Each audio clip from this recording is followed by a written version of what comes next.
कमियाना साहब कि बेहतर से बेहतर ड्यूटी होनी चाहिए जमात पार्क की प्रोटेक्शन के लिए, उनके रेजिडेंट के लिए। मैं आपको कहता हूँ अज़ार कौसर साहब कि आने वाले जलसे की फुल प्रूफ सिक्योरिटी कीजिएगा।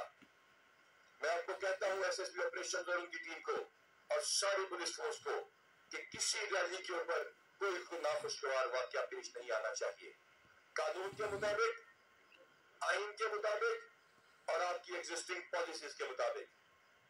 जिनको इल्जाम लगाने वालों को चाहिए कि वो उसको साबित करें, साबित नहीं करते तो फिर उसका इजाला करें। लेकिन हमारा जवाब इस इल्जाम के जवाब में बेहतरीन से बेहतरीन ड्यूटी होगा। हम इल्जाम का जवाब किसी इल्जाम से नहीं लगाएंगे, हम गाली का जवाब किसी गाली से नहीं देंगे। हम प्रोफेशनलिज्म के साथ आएंगे।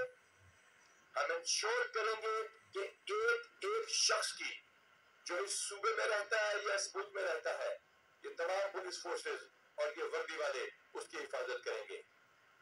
अगर किसी शख्स को यहाँ पे कोई शक है कि मेरी नीयत में या इस टीम की नीयत में कोई 1% भी खोट है, तो वो आए और मुझसे पूछ ले और मैं उसको भी कन्विंस करूंगा।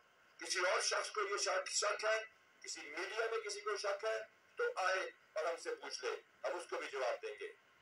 याद रखिए, हम इंशाअल्लाह पाकिस्तान के हर शहरी की हिफाजत करेंगे और इस मुल्क में जिस दिन कॉल होगी इलेक्शन की, इलेक्शन कराएंगे और फ्री एंड फेयर इलेक्शन कराएंगे। सोशल मीडिया और नेशनल मीडिया के ऊपर, मेरी जात के ऊपर, पुलिस कमांड के ऊपर और हम सब पे कुछ इल्जामात लगाए गए, कुछ गालियां निकाली गई। गालियों का जवाब हमने, जिन्होंने माँ को गाली निकाली उसका जवाब उनकी माँ और बहनों को महफूज करके दिया और आपको यही कहा कि उनकी भी औरतों की इज्जत कीजिएगा। जब हमें बच्चों को धमकियां दी गई तो आपको यही कहा कि आप असला लेके नहीं जाएंगे।